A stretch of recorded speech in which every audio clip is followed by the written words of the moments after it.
ঝালকাঠি নলছিটির কৃতি সন্তান ওসমান হাদির ওপর গুলি, প্রতিবাদে নিজ এলাকায় বিক্ষোভ সমাবেশ। মোহাম্মদ মাসুম বিল্লাহ ঝালকাঠি জেলা থেকে পাঠানো ভিডিও চিত্রে থাকছে বিস্তারিত। ইনকিলাব মঞ্চের মুখপাত্র ওসমান হাদিকে হত্যা চেষ্টার ঘটনায় তার নিজ জন্মভূমি নলছিটিতে ইসলামী সমমনা ৮ দল, ছাত্র জনতা, সুশীল সমাজের নেতৃবৃন্দুর আয়োজনে বিক্ষোভ মিছিল, প্রতিবাদ সমাবেশ ও দোয়া মোনাজাত অনুষ্ঠিত হয়েছে।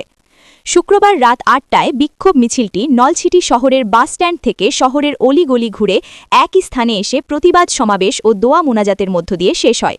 এ সময় ইসলামী আন্দোলন বাংলাদেশ নলছিটি উপজেলা শাখার সভাপতি মাওলানা মোহাম্মদ শাহ জালাল হুসাইন, হেফাজতে ইসলাম বাংলাদেশ উপজেলা শাখার সাধারণ সম্পাদক মাওলানা হানজালা নোমানী, ইসলামী আন্দোলন বাংলাদেশ সাধারণ সম্পাদক মাওলানা মাইনুল ইসলাম, ইসলামী আন্দোলন বাংলাদেশের উপদেষ্টা মাওলানা আব্দুল কুদ্দুস ও শিক্ষক ডা রহিম বক্তব্য রাখেন।